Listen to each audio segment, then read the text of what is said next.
మా గల్లీలో వినాయకుడిని పెట్టాం కదా, ఈరోజు వినాయకుడికి నైవేద్యం ఇద్దామని రవ్వ బూరెలు చేస్తున్నాను ఫ్రెండ్స్.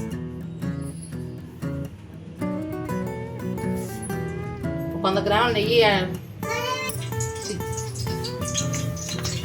కిలో బొంబాయి రవ్వ ఫ్రెండ్స్. ఇది బూరెలకి బొంబాయి రవ్వతో బూరెలు. అటువైపు నుంచి పోయి ఆ చేత్తో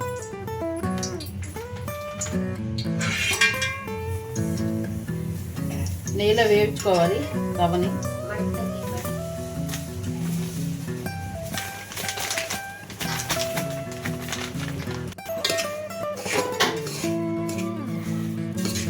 అన్నం రవ్వని సౌండ్.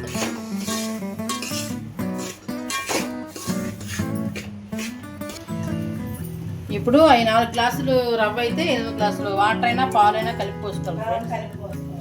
వాటర్ వేసి 2 గ్లాసులు పాలు, ఇంకా ఎక్కువ వేసుకున్నా బాగానే ఉంటుంది. ఇది కొంచెం బ్రౌన్ కలర్లో వచ్చినంత వరకు ఫ్రై చేయాలి.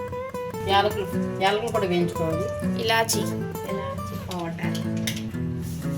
ఇది బూరెలకి సోయా, ఇది గోధుమ పిండి మైదా పిండి 30 కిలో, 2 కలిపి 30 కిలో. కిలో రవ్వకి 30 కిలో కలుపుకోవాలి.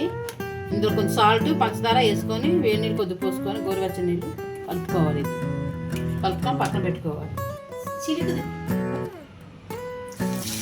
కొంచెం ఆకు వంటలు లేకుండా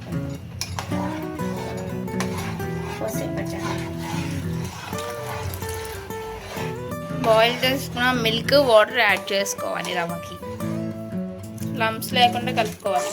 కేజీ పంచదార, 30 కిలో పంచదార వేయాలి. కేజీ రవ్వకి.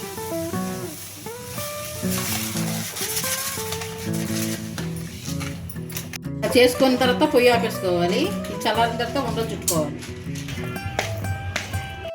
ఫ్రెండ్స్.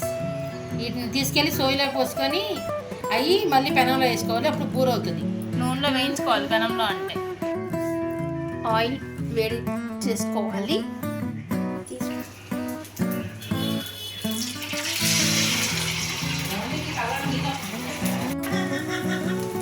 కలర్లో వచ్చినంత వరకు ఫ్రై చేసుకోవాలి.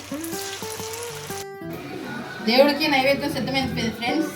మనం తీసుకెళ్ళి దేవుడికి నైవేద్యం పెట్టేద్దాం.